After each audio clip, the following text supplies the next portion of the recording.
ప్రభుని యందు విశ్వాసములో బలపడడమును గురించి ధ్యానం చేసుకుంటున్నటువంటి సమయం ఇది. మరి అటువంటి గొప్ప సమయములో రక్షణ పొందాలంటే యేసు ప్రభుని యందు విశ్వాసం ఉంచాలని, ఆయన అడుగుజాడలలో జీవించాలన్నటువంటి విషయాన్ని తెలుసుకుంటున్నాం. మరి ఆ విషయముల గురించి తెలియచేసుకుంటున్నప్పుడు ఒక చక్కని వాక్యం మదిలోకి వస్తూ ఉంది.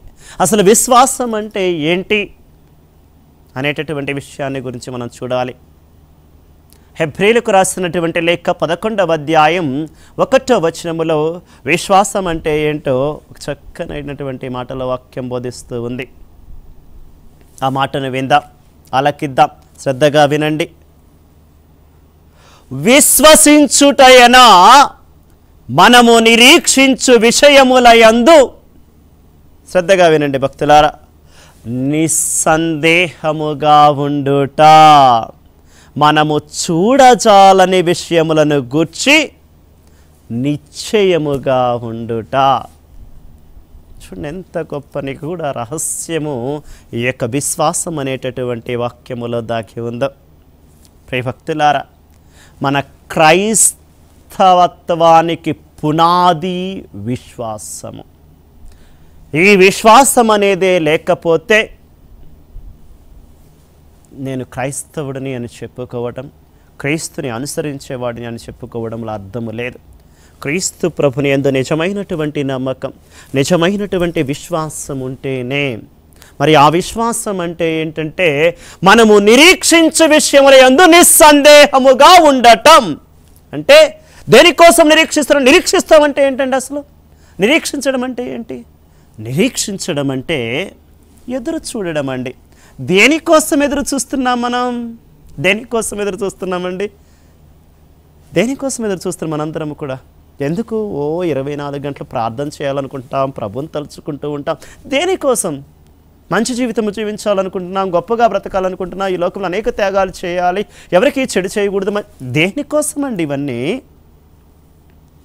చచ్చాక కూడా తిరిగి బ్రతకడం కోసం అండి. ఒక్క మాటలో చెప్పాలంటే చనిపోయాక కూడా తిరిగి బ్రతకడం కోసం. ఎలా బ్రతుకుదాం? పరలోక రాజ్యములో నిత్య జీవితాన్ని పొందుతూ ప్రభు సన్నిధిలో బ్రతుకుతాం. అందుకే యేసయ్య చనిపోయి ఈ లోకమును విడిచి తిరిగి వెళుతూ తన శిష్యులతో అంటూ ఉన్నాడు, మీరు భయపడకండి, ధైర్యముగా ఉండండి, నేను వెళ్ళిపోతున్నాను అనుకోమాకండి, మిమ్మల్ని విడిచిపెడుతున్నాను అనుకోమాకండి. ఎక్కడికి వెళుతున్నానయ్యా? ఎక్కడికి వెళుతున్నా? ఎక్కడి నుండి వచ్చానో అక్కడికి వెళుతున్నాను అన్నాడు. ఎక్కడి నుండి వచ్చాడు? తండ్రి దగ్గర నుండి వచ్చా, తిరిగి తండ్రి దగ్గరికే వెళుతున్నా. నేను తప్ప తండ్రి దగ్గర నుండి వచ్చిన వాళ్ళు ఎవరూ లేరు, ఒక్కడినే వచ్చా, తిరిగి ఆయన దగ్గరికి. ఎందుకు వెళుతున్నానో తెలుసా? రేపు మీరు వస్తే మీకు కూడా స్థలం తయారు చేయడానికి నేను వెళుతున్నాను అన్నాడు. అంతేనా ప్రభు అంది? మీరు వచ్చినప్పుడు నా తండ్రి రాజ్యములో మీకు కూడా స్థలములు ఏర్పాటు చేయడానికి నేను వెళుతున్నాను అంటున్నాను. అంటే మన జీవితం యొక్క ముఖ్య ఉద్దేశం ఏంటండి? ఆ ప్రభుని రాజ్యంలో ఇంత చోటు దొరికితే చాలు అని ఎదురు చూస్తున్నామండి అందరూ. అవునా? అంతకు మించి ఏదైనా, అంతకు మించి ఇంకేదైనా కావాలా ఈ జీవితానికి? మనం కూడబెట్టుకునే ఆస్తులు కానీ, ఐశ్వర్యాలు కానీ, ధనాలు కానీ, ఈ యొక్క బంధాలు, బంధుత్వాలు కానీ, ఏదైనా మన వెంట తీసుకు వెళ్ళగలుగుతామా? ఒక్కటి చెప్పండి, ఒక్కటి. కనీసం ఆ రోజు వేసుకున్న బట్టలైనా మనతో పాటు తీసుకెళ్తామా? ఏం తీసుకెళ్తామండి? ఆ యొక్క ఆత్మను తప్ప, ఆ యొక్క ఆత్మను తప్ప. అందుకే మనం చివరిగా కోరుకునేది, ఎదురు చూచేది ఒక్కదానికోసమే. ఆ ప్రభుని సన్నిధిలో ఇంత చోటు దొరికితే చాలనుకుంటున్నాం. అదే వాక్యం అంటుంది, మనము ఎదురు చూసే విషయముల యందు నిస్సందేహముగా ఉండాలి. దేనికోసం ఎదురు చూస్తున్నాం? పరలోక రాజ్య ప్రాప్తి కోసం. చనిపోయాక కూడానే తిరిగి బ్రతుకుతాను అని ఎదురు చూస్తున్నాం. చూడండి, దాంట్లో ఏమాత్రం కూడా సందేహం ఉండకూడదట. అది విశ్వాసం అంటేనట. విశ్వసించుటయేనా చూచినవి, చూడకున్నవి, తాకినవి, తాకకున్నవి కూడా ఉన్నవి అని నమ్మడమే విశ్వాసమట. అలా నమ్మేటటువంటి వ్యక్తులకు ప్రభు యొక్క చక్కని మాట అంటూ ఉన్నాడు, నా యందు విశ్వాసముంచి జీవించే వారికి తప్పక నిత్య జీవితాన్ని వసగుతానని ప్రభు వాగ్దానం ఇస్తున్నాడు. మనం ప్రభు ఏమన్నా అబద్ధం చెప్పేవాడండి? సత్యవంతుడు, సత్యస్వరూపి యేసు ప్రభు. ఎందుకు? నేనే మార్గము సత్యము అన్నాడు ఆయన. అంటే ఆయన అబద్ధము కాదు, సత్యము అట, నిజము అట. మరి అటువంటి నిజమైనటువంటి యేసు ప్రభు మనకి వాగ్దానం ఇస్తూ ఉన్నాడు, నన్ను విశ్వసించు ప్రతివాడు నిత్య జీవం, అంటే చనిపోయాక కూడా నా రాజ్యంలో తిరిగి అలా బ్రతకాలనుకుంటున్నటువంటి ప్రతి ఒక్కరము కూడా మన విశ్వాసాన్ని మరింతగా స్థిరపరచుకోవాలి, బలపరుచుకోవాలి. అయ్యో నాలో గొప్ప విశ్వాసం ఉంది అని గొప్పగా ప్రగడాలు పలుకుతే చాలు, గొప్పగా చెప్పుకుంటే సరిపోదు. ఆ విధముగా జీవించాలి. అందుకే వాక్యం అంటూ ఉంది. అదే హెబ్రీయులకు రాసినటువంటి లేఖ 11వ అధ్యాయం 6వ వచనముల వాక్యం అంటూ ఉంది, విశ్వాసరహితుడగు ఏ మానవుడును దేవుని సంతోష పెట్టలేడు. దేవుని చేరవచ్చు ప్రతి వ్యక్తియు దేవుడున్నాడనియు తన కొరకై వెదకు వారికి ఆయన ప్రతిఫలమిచ్చుననియు విశ్వసించవలెను. ప్రియ భక్తులారా, దివ్యవాణి ప్రేక్షకులారా, దేవుని యొక్క వాక్యాన్ని వింటున్నటువంటి వారలారా, దేవుని సంతోష పెట్టాలనుకుంటున్నారా, బాధ పెట్టాలనుకుంటున్నారా? చెప్పండి. సంతోష పెట్టాలనుకుంటున్నారా, బాధ పెట్టాలనుకుంటున్నారా? సంతోష పెట్టడమే కదా, ఎవరికి బాధ పెట్టడం ఇష్టం లేదు కదా. దేవుని బాధ పెట్టాలని ఎవరికి ఉండదు కదా. మరి నిజంగా ఆయనను సంతోష పెట్టాలంటే ఏం చేయాలో వాక్యం అంటుందండి. చక్కని సలహా మనకి. విశ్వాసరహితుడగు ఏ మానవుడు దేవుని సంతోష పెట్టలేడు. అంటే విశ్వాసము లేకుండా ఉన్నటువంటి ఏ వ్యక్తి దేవుని అంటే మనలో నిజంగా విశ్వాసం లేకపోతే కనుక దేవుని మనం బాధ పెడుతూ ఉన్నట్లట. కాబట్టి మనం నిజంగా దేవుని సంతోష పెట్టాలంటే మనం చేయవలసిందేంటి?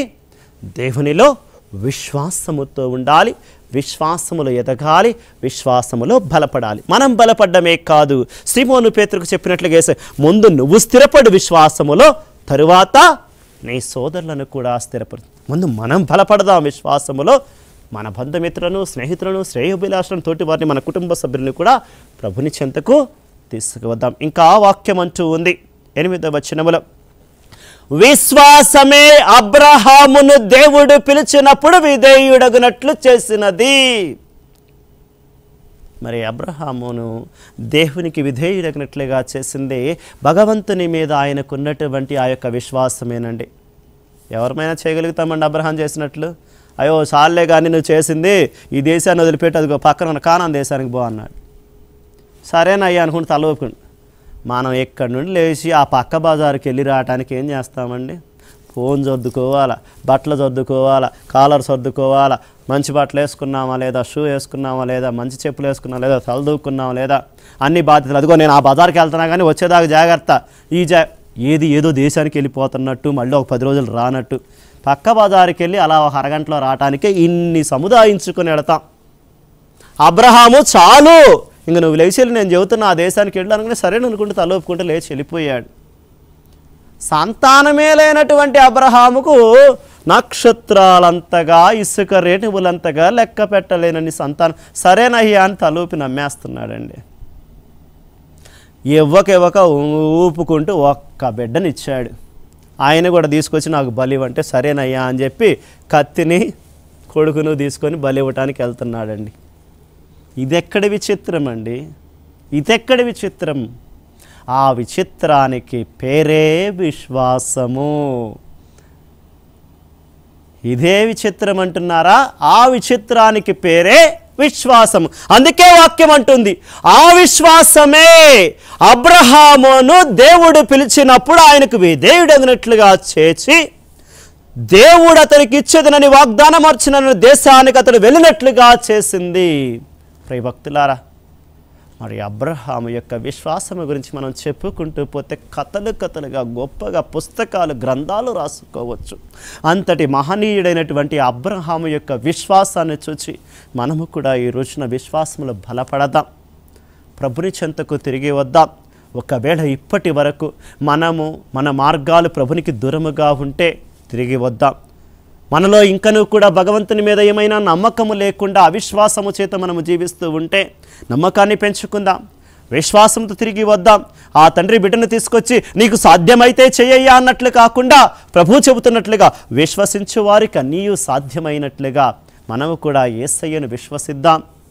మనము మన కుటుంబం అంతయు కూడా ప్రభుని నమ్ముకొని విశ్వాసంతో రక్షించబడదాం. అలా అటువంటి గొప్ప రక్షణ కావాలంటే విశ్వాసములో మరింత బలపడండి.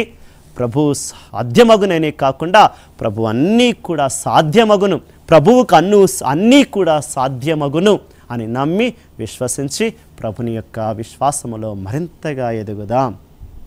కళ్ళు మూసుకొని ఒక చిన్న ప్రార్థన చేసుకుందాం.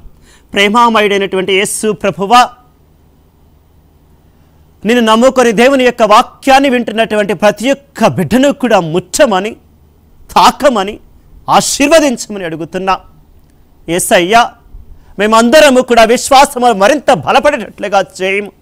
అలనాడు సీమోను పేతురు యొక్క విశ్వాసము బలపడాలని ఏ విధముగా తండ్రి దేవుని ప్రార్థించావో, ఆయన యొక్క విశ్వాసములో బలపడేటట్లుగా చేశావో, ఈ యొక్క దేవుని యొక్క వాక్యాన్ని వింటున్నటువంటి ప్రతి ఒక్క బిడ్డను కూడా ఈ రోజున విశ్వాసములో ఎదిగేటట్లుగా మరింత బలపడేటట్లుగా చేయమని, అబ్రహాము వలె మా విశ్వాసము కూడా గట్టిదైనదిగా, నిన్నే నమ్ముకొని జీవించినట్లుగా, నీవు తప్ప మరి యొక్క దేవుడు లేడని నమ్మకముతో విశ్వాసముతో నీ చెంతకు వచ్చి నీ చిత్తానుసారముగా మేము జీవించినట్లుగా, ఇక్కడ ఈ యొక్క వాక్యాన్ని వింటూ ప్రార్థనలో పాల్గొనుచున్నటువంటి ప్రతి ఒక్క బిడ్డను కూడా మరింతగా ఆశీర్వదించి విశ్వాసములో బలపరచమని, ఇక్కడ ఉన్నటువంటి బిడ్డలందరూ కూడా నీ రక్షణ భాగ్యానికి పాత్రులయ్యేటట్లుగా నీ విశ్వాసములో బలపడి స్థిరపడి మరింతగా నీకు చేరువై మంచి జీవితము జీవించి పరలోక రాజ్య ప్రాప్తిని పొందేటట్లుగా ప్రతి ఒక్క బిడ్డను కూడా నీవు ఆశీర్వదించి దీవించి చల్లగా కాచి కాపాడమని యేసయ్య యొక్క పరిశుద్ధ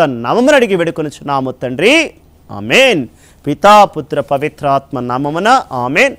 యేసు ప్రభు ఎల్లప్పుడూ మేము దీవించి కాచి కాపాడుదురుగాక.